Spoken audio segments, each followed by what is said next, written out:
जय श्री कृष्णा। राधे राधे।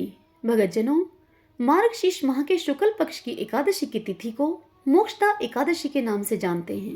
इस तिथि में भगवान विष्णु की पूजा अर्चना और व्रत करने से समस्त मनोकामनाएं पूर्ण होती हैं। जैसा कि इसके नाम से ही पता चल रहा है, यह एकादशी मोक्ष को दिलाने वाली है। साथ ही इस तिथि पर भगवान श्री कृष्ण ने महाभारत में अर्जुन को कुरुक्षेत्र में गीता का ज्ञान भी दिया था, इसलिए इस दिन गीता जयंती भी मनाई जाएगी। मान्यता है कि इस दिन उपवास रखने और गीता का पाठ करने से जन्म मृत्यु के चक्र से मुक्ति मिल जाती है और पूर्वजों को भी मोक्ष की प्राप्ति होती है। हमारे शास्त्रों में मोक्षदा एकादशी की तुलना चिंतामणि नामक मणि से की जाती है, जो सभी मनोकामनाओं को पूर्ण करती है।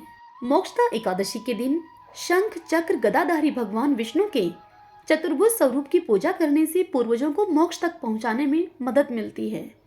मान्यता है कि जितना पुण्य हजारों वर्षों की तपस्या करने से मिलता है, उतना ही पुण्य सच्चे मन से इस व्रत को करने से मिल जाता है।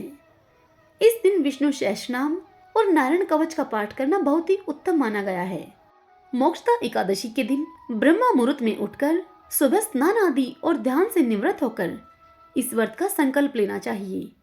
इसके बाद घर के मंदिर में धूप दीप जलाकर प्रार्थना करनी चाहिए। उसके पश्चात भगवान विष्णु के चतुर्भुज स्वरूप की तस्वीर या फिर मूर्ति की पूजा करें और पंचामृत से उन्हें अभिषेक कराएं। इसके बाद विधि विधान के साथ पूजा अर्चना करें, जिसमें रोली, धूप दीप, सिंदूर, तुलसी के पत्ते, फूल आदि चढ़ाएं और मिष्ठान या फल का भोग लगाएं। इसके बाद देसी घी का दीपक जलाएं और फिर मोक्षदा एकादशी की व्रत कथा को सुने। एकादशी की कथा सुनने के पश्चात विष्णु सहस्रनाम का पाठ करना उत्तम रहेगा। इसके बाद भगवान विष्णु की आरती उतारें और एक माला भगवान विष्णु के बीज मंत्र का जप करें। इस दिन इस व्रत को फलाहार करें और रात्रि के समय जागरण करें। अगले दिन पूजा करने के बाद व्रत का पारण करें और दान पुण्य करें। आइए अब हम सब इस व्रत की कथा को सुनते हैं। सब बोलिए विष्णु भगवान की जय। ओम नमो भगवते वासुदेवाय। युधिष्ठिर बोले, हे देव देवेश्वर, मैं पूछता हूँ, मार्गशीर्ष मास के शुक्ल पक्ष में जो एकादशी होती है, उसका क्या नाम है, कौन सी विधि है तथा उसमें किस देवता का पूजन किया जाता है? हे स्वामिन, यह सब यथार्थ रूप से आप कहिए। तब श्री भगवान ने कहा कि हे नृपश्रेष्ठ, मार्गशीर्ष मास के कृष्ण पक्ष में उत्पत्ति नाम की एकादशी होती है, जिसका वर्णन मैंने तुम्हारे समक्ष पहले ही कर दिया है। अब मैं तुमसे शुक्ल पक्ष की एकादशी का वर्णन करूंगा, जिसके श्रवण मात्र से वाजपेय यज्ञ का फल मिलता है। उसका नाम है मोक्षा एकादशी, जो सब पापों का हरण करने वाली है। हे राजन, उस दिन यतन पूर्वक तुलसी की मंजरी तथा धूप दीप आदि से भगवान दामोदर का पूजन करना चाहिए। पूर्वोक्त विधि से ही दशमी और एकादशी के नियम का पालन करना उचित है।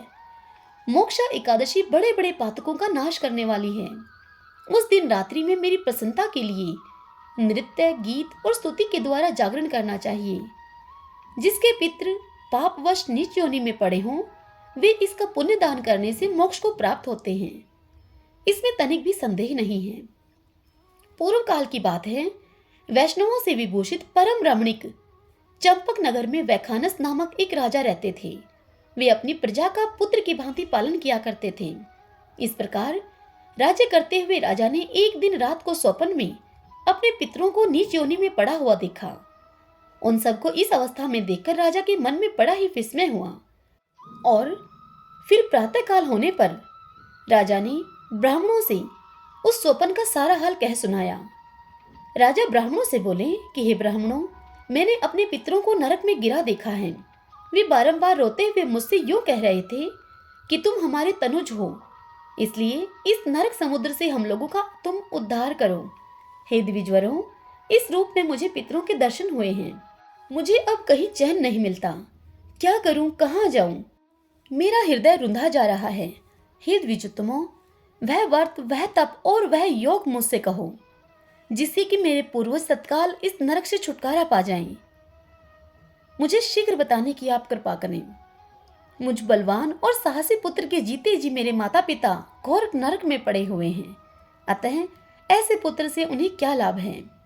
राजा की यह बात सुनकर ब्राह्मण उनसे बोले, हे राजन, यहाँ से निकट ही पर्वत मुनि का महान आश्रम है। वे भूत और भविष्य के भी ज्ञाता हैं। हे नृपश्रेष्ठ, आप उन्हीं के पास चले जाइए।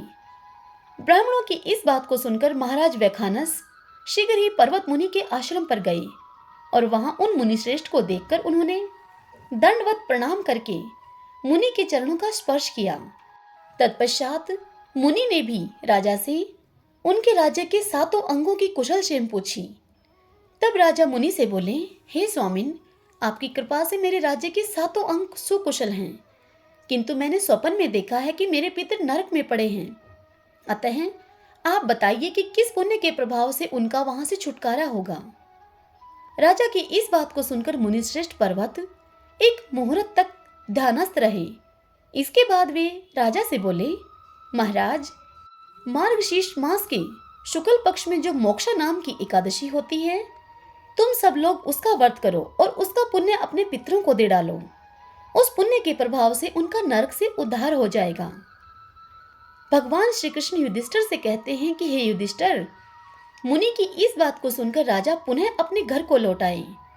जब उत्तम मार्गशीर्ष मास आया, तब राजा वैखानस ने मुनि के कथन के अनुसार मोक्षा एकादशी का व्रत करके उस एकादशी का पुण्य समस्त पितरों के सहित अपने पिता को दे दिया। पुण्य देते ही क्षण भर में आकाश से फूलों की वर्षा होने लगी। वैखानस के पिता पितरों के सहित नरक से छुटकारा पा गए और आकाश में आकर राजा के प्रति यह पवित्र वचन कहने लगे। पितृ बोले, बेटा, तुम्हारा कल्याण हो। यह कहकर वे पितृ स्वर्ग में चले गए। हे राजन, जो इस प्रकार कल्याणमयी मोक्षा एकादशी का व्रत करता है, उस मनुष्य के समस्त पाप नष्ट हो जाते हैं और मरने के बाद वह मोक्ष प्राप्त कर लेता है। यह मोक्ष को देने वाली मोक्षा एकादशी मनुष्यों के लिए चिंतामणि के समान समस्त कामनाओं को पूर्ण करने वाली है। इस महात्म्य के पढ़ने और सुनने से वाजपेयी यज्ञ का फल मिलता है।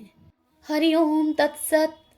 सब बोलिए विष्णु भगवान की जय। ओम नमो भगवते वासुदेवाय।